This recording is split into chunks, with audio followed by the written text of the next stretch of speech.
السلام علیکم دوستوں، امید کرتا ہوں آپ سب خیریت سے ہوں گے۔ میں ہوں علی اور آج کے اس ویلاگ کو میں ایک اور کیس سٹڈی کے طور پر پیش کرنے جا رہا۔ اسکیم 33 کراچی کے سیکٹر 25A میں واقع ایک سوسائٹی پر جس کا نام ہے Pakistan post office employees cooperative housing society, جسے شارٹ فارم میں پوسٹ آفس سوسائٹی بھی کہتے ہیں۔ یہ وہ جگہ ہے جہاں سرکاری ملازمین کے خواب، زمین کے کاغذات اور قانون کی لکیر ایک دوسرے میں الجھ کر رہ گئی، اور اب سوسائٹی، گوٹ، ریونیو ڈپارٹمنٹ اور قبضہ گروپوں کے درمیان نہ ختم ہونے والی جنگ بن چکی۔ کیا ہے اس سوسائٹی کی آبیتی، کوشش کروں گا کہ آسان الفاظ میں سمجھا سکوں۔ چینل پہ نئے آنے والے بہن بھائیوں سے درخواست کروں گا کہ سبسکرائب کے ساتھ ساتھ بیل نوٹیفیکیشن کو آن کرنا نہ بھولیے گا، مجھے بس آپ سے یہی تعاون چاہیے۔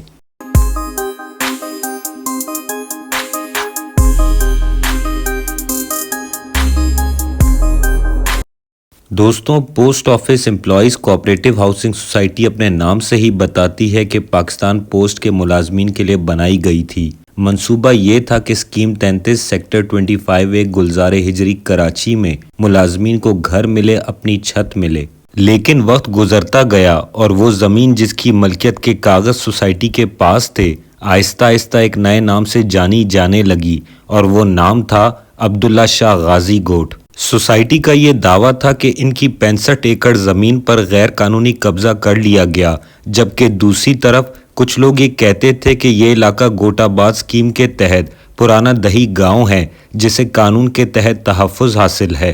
یہ معاملہ آخرکار پہنچا سندھ ہائی کورٹ میں۔ سوسائٹی نے عدالت سے اپیل کی کہ عبداللہ شاہ غازی گوٹ کے لوگ غیر قانونی طور پر زمین پر قابض ہیں، دیواریں بنا لی گئی ہیں، پلاٹس بیچے جا رہے ہیں اور اصل مالکان کو داخل ہونے نہیں دیا جا رہا۔ عدالت نے اپنے ایک نمائندے کو حکم دیا کہ وہ زمین کا معائنہ کرے۔ عدالتی نمائندے کے مطابق پوسٹ آفس سوسائٹی کا کل پیمائشی رقبہ 90.20 ایکڑ تھا، جس میں سے اب 65 نہیں بلکہ 71.12 ایکڑ پر قبضہ ہو چکا تھا، اور صرف 21.08 ایکڑ زمین ہی پوسٹ آفس سوسائٹی کے کنٹرول میں بچی تھی۔ عدالت نے حکومت سندھ اور ڈپٹی کمشنر ایسٹ کو ہدایت دی کہ وہ کارروائی کریں، لیکن حقیقت یہ ہے کہ ہر آپریشن کو مزاحمت کا سامنا ہوا۔ جب بھی پولیس اور انتظامیہ نے قبضہ ختم کرانے کی کوشش کی، مقامی لوگوں کی طرف سے شدید مزاحمت اور فائرنگ کے واقعات سامنے آئے۔ 26 اکتوبر 2022 ایکسپریس ٹریبیون کی رپورٹ کے مطابق عدالت نے ڈی سی ایسٹ کو حکم دیا تھا کہ وہ 14 دسمبر 2022 تک زمین خالی کرائے، لیکن زمینی صورتحال ایسی تھی کہ آپریشن ممکن نہیں ہو سکا۔ دوسری جانب سندھ ریونیو ڈپارٹمنٹ کا عدالت میں یہ موقف تھا کہ یہ علاقہ گوٹ ہے، اور سندھ گوٹ آباد ہاؤسنگ اسکیم ایکٹ 1987 کے تحت اس علاقے کو قانونی تحفظ حاصل ہے۔ آسان الفاظ میں اگر بات سمجھائی جائے تو حکومت سندھ ہی سوسائٹی کی فریق مخالف بن گئی۔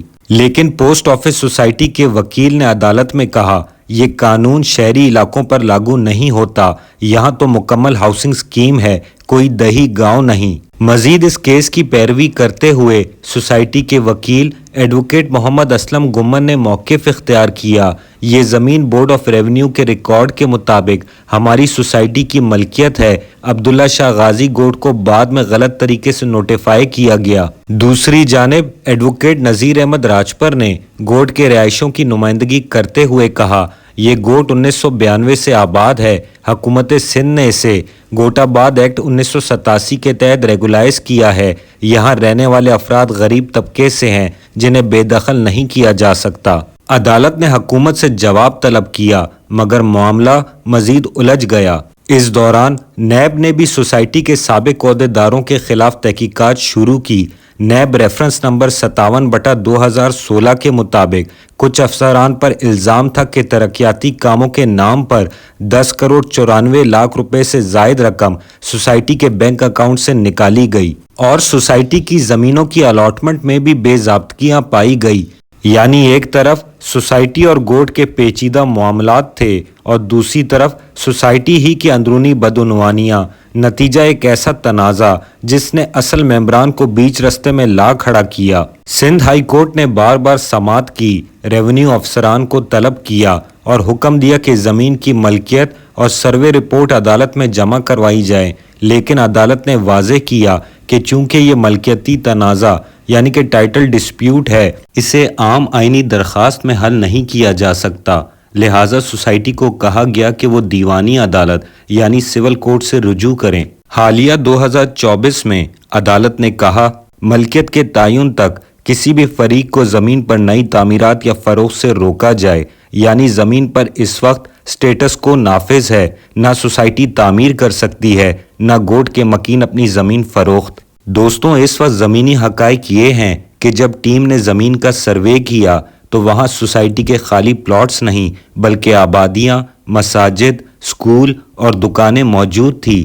ایک رپورٹ کے مطابق عبداللہ شاہ غازی گوٹ سیکٹر 25A بلاک جی میں تقریباً 700 سے زائد گھر تعمیر ہو چکے ہیں۔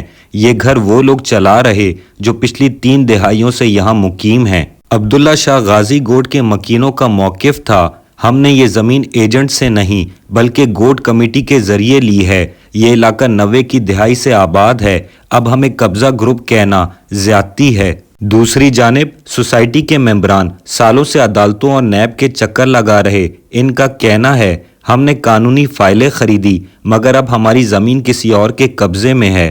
میرے بہن بھائیوں، اگر آپ حقیقت کو دیکھیں تو یہ صرف چند ایکڑ کی زمین کا تنازع نہیں، یہ کراچی کے زمین کے نظام کی بدنظمی کی علامت ہے، جہاں فائل کا مطلب قبضہ نہیں اور قبضے کا مطلب ملکیت نہیں، یہاں لا قانونیت، ریکارڈ متنازع اور عام شہری بس ایک تماشائی۔ Pakistan post office employees cooperative housing society کے سینکڑوں ممبران آج بھی انتظار میں ہیں کہ انہیں ان کی قانونی زمین واپس ملے، اور دوسری طرف عبداللہ شاہ غازی گوٹ کے لوگ پریشان یہ سوچ رہے ہیں کہ کہیں کل کو بلڈوزر نہ آ جائے۔ یہ کہانی اب بھی ختم نہیں ہوئی، عدالت میں فائلیں اب بھی کھلی ہیں، نیب اب بھی تحقیقات کر رہا ہے اور کراچی کی زمین اب بھی سب سے مہنگا جھگڑا ہے۔ دوستوں، زمین کبھی خاموش نہیں رہتی، وہ ہر وقت گواہی دیتی ہے کہ اس پر کس نے حق سے قدم رکھا اور کس نے ناحق سے۔ چند ایکڑ زمین کی یہ کہانی شاید کسی دن ختم ہو جائے مگر کراچی میں زمین کی کہانیاں کبھی ختم نہیں ہوں گی۔ امید کرتا ہوں کہ آپ کو یہ کیس سٹڈی ویلاگ اچھا لگا ہوگا، تھوڑا معلوماتی لگا ہوگا۔ اگر آپ کو ویڈیو پسند آئی ہو تو اسے لائک کرنا نہ بھولیے، کوئی بھی رائے ہو کمنٹ میں اس کا اظہار کریں، اس ویڈیو کو زیادہ سے زیادہ شیئر کریں اور آخری میں چینل کو سبسکرائب کرنا نہ بھولیے گا۔ ملتا ہوں اگلے دلچسپ ویلاگ میں، تب تک کے لیے میرے بہن بھائیوں اپنا خیال رکھیے گا، مجھے دعاؤں میں یاد رکھیے گا۔ اللہ حافظ۔